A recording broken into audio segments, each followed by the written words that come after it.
What's going on, guys? I'm SimpleSimon and it is Figgy Friday, and on Figgy Fridays we do action figure content. Today's toy unboxing has jumped the line a little bit. I was originally planning on doing unboxing some X-Men 97 figures, but this came in the mail in the last week and I'm just a little bit too keen to get it out of the box. It's my second ever Mafex figure. Some of you might remember me unboxing my first Mafex figure, which was the Terminator from the first Terminator movie, and it was an absolutely great action figure. This one is comic book related. So if you guys didn't see the video already, I picked up the unbelievable Gwenpool from Mafex. I've been wanting this figure for quite some time, but the aftermarket price was just a little bit crazy.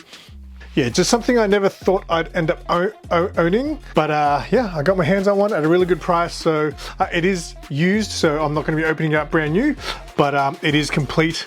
It has all the accessories in there. So yeah, we're going to get this bad girl out.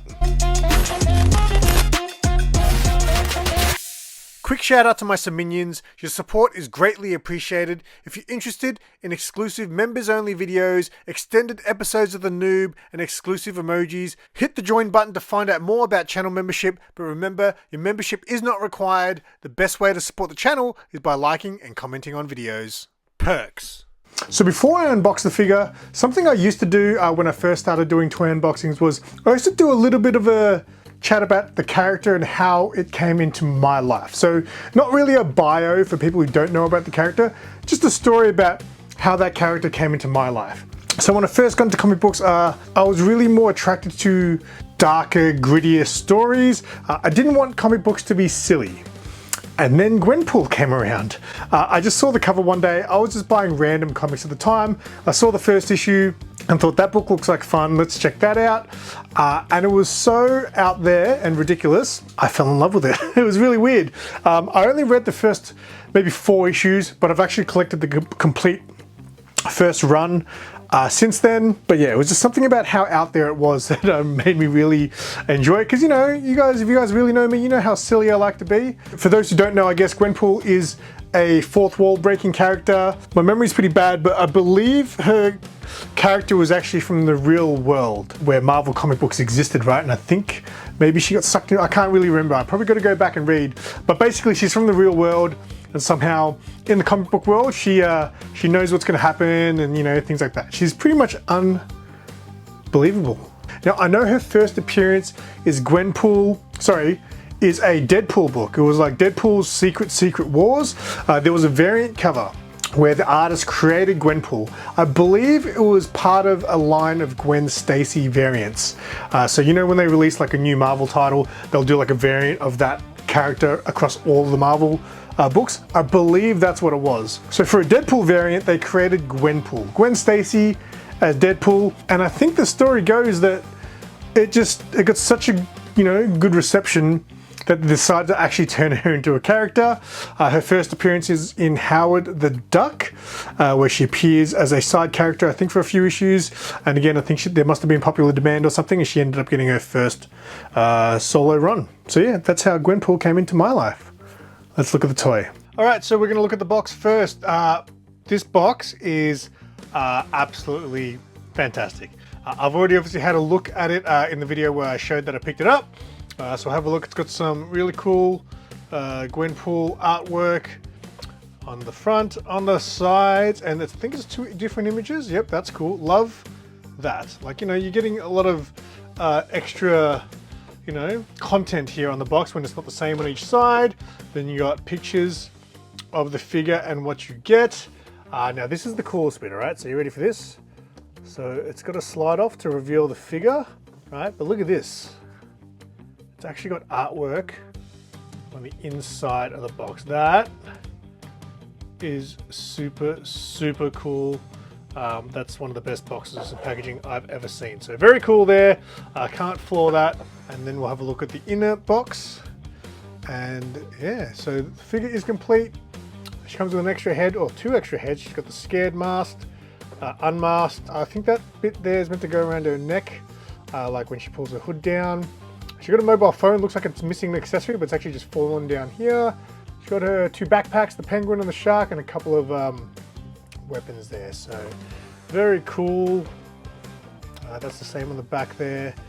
Pictures of the figure, so we'll get her out and have a squiz. Alright, so I thought I'd leave the box here in the background. As you can see, there's interior artwork as well on the inside box too. The seller did a great job packing this. It's got the stand there separately. I'm just going to show you the hands from the box because, you know, hands are kind of boring. So you got 1, 2, 3, 4, 5, 6 extra set of hands. That is a lot of extra hands. So yeah, but I'll give you a closer look at the other accessories. So this is her backpack, very cute. Another one here, that's Jeff the Shark, isn't it? Pretty sure that's a Jeff the Shark backpack, so that's kind of cool. 2 of her swords here. Now the interesting one is what I'm going to show you next. I'm quite curious. So she also has her, I wasn't sure why they gave you swords separate and then swords in here as well. Like, do these... Oh, see, they don't. That's interesting.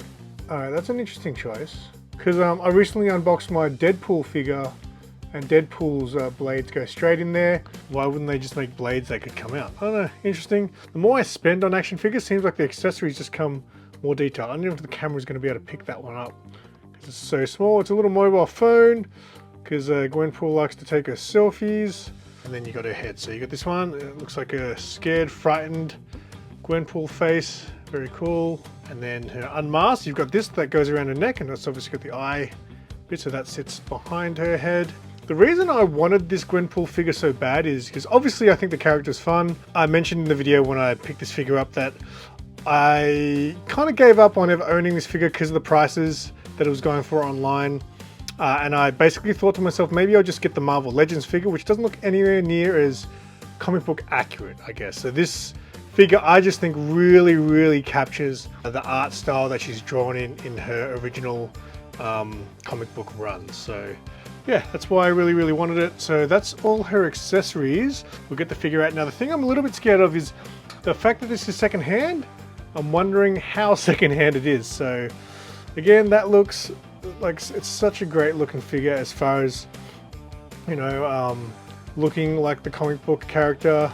Yeah, they've done a really fantastic job. So yeah, I can't believe I'm holding this in my hand right now. So good. All right, now my first Mafex figure, the Terminator one, was fantastic articulation. One of the best out of all the action figures I've bought since I started collecting this, which is not that long, you know, a bit over a year. The Terminator Mafex figure, I think, had the smoothest articulation. So let's see here. Go for the head. Very nice, up and down, turns all the way around. I'm just scared it's gonna be really loose, but yeah, okay, they feel good too. So it is loose, but I guess the thing is, it's like a nice loose. That torso's a little bit looser than I'd like, but it holds. You see, it's not like floppy. I've had a couple of figures, I think it was my Harlequin one, that was basically pretty much broken, like just floppy at the waist there, but that is a little bit loose there. But it still holds, so that's fine. It doesn't turn at the waist, it only has the ab crunch there. Legs go out to about there with their splits, so not crazy. Knees, really nice smooth knees there. Go to about there, and then your feet. Oh, cool, she's got a toe, what's it called, toe joint there. And her feet just kind of go up and down and left and right, really. She doesn't have the pivot. I mean, not the pivot, she doesn't have that sort of ball thing where you can sort of angle her feet, it doesn't look like. But look, for a secondhand figure, and the price I got her at, I'm pretty happy. The only thing I would say is just her ab crunch there. It's just a little bit loose there, but again, I'm not gonna complain for the price I got this at. So I'll definitely do a height comparison with this figure, compare it to some Marvel Legend figures. So yeah, let's do that next. All right, so here she is next to my Across the Spider-Verse figures. You got Spider-Gwen, and Spider-Punk. Spider-Punk, as I always mention, is a very tall Marvel Legends figure because obviously they're based on 6-inch figures. But Spider-Gwen and Gwenpool are pretty similar. Gwenpool is just a little bit shorter, but you know, Gwenpool doesn't really look like a tall character in the comic books either, so that looks pretty good. The thing I found about my Terminator Mafex figure was I thought it was a very small figure. Even though it was based on a 6-inch figure, I just thought being Arnie and the Terminator, that would be just a larger figure, because obviously Spider-Punk here is based on a 6-inch figure, but he is is quite tall, especially from the top of his spikes. I mean, he's close to 7. So here she is with Scarlet Spider and Angela. Again, you know, being based on 6-inch figures, both these figures are actually quite tall. Angela especially is very leggy and very tall for a 6-inch figure. Again, Gwenpool looks about right next to these characters, I think. And then just last for a bit of fun, here she is next to my recent Deadpool pickup.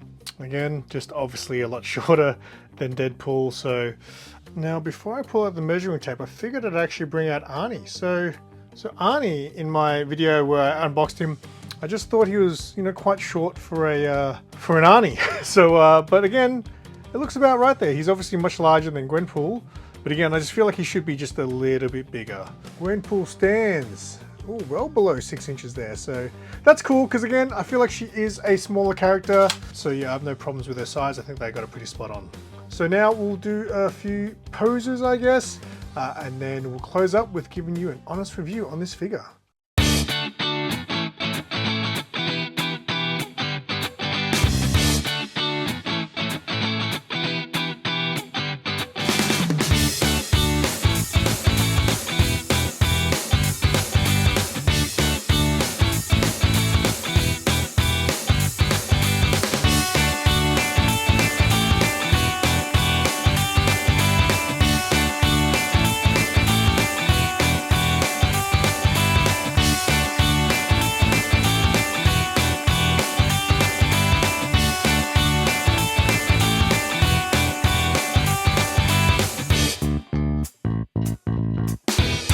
Alright, so what did I think of this figure? It's fantastic. I absolutely love this. I'm so glad I have it in my life. Like I said, it wasn't a cheap figure, but it was about half of what I could get it for from anywhere else. So I'm super stoked that I got it. The only thing I wish I bought it brand new. But that's fine. Like I said, the only issue I have is just the torso area. It just seems a little bit loose. Now, correct me if I'm wrong. Again, if you guys are more experienced at collecting Mafex or know a bit more about Mafex, I'm not sure, I could be making this up, but I feel like when I unboxed my Terminator Mafex figure, I could have sworn someone said that Mafex, or Mafex, however you say it, that the figures, that the joints and the articulation doesn't really hold up over time. So I could just be making that up in my head, but I feel like someone said that to me, so I'm not too sure.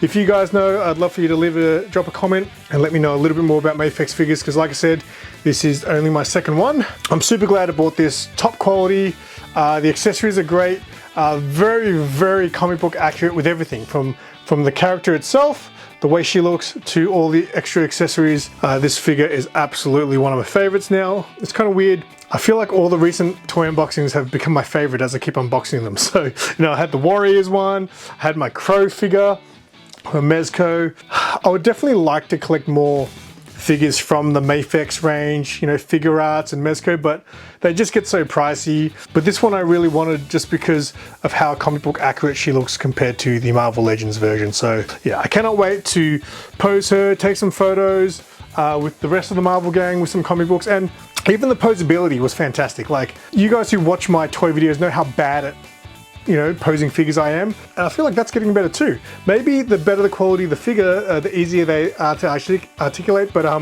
was super happy with the selfie poses that I got. Just a fantastic figure all around. Super glad that I got it, so that's it. If you guys are still watching this video, I appreciate you. Let us know in the comments what you thought of the figure. Let us know if you guys know a bit more about Mafex. If you have any Mafex, is it Mafex or is it Mafex? Let me know in the comments, and until next time, I'm SimpleSimon. Tell your friends and keep it simple.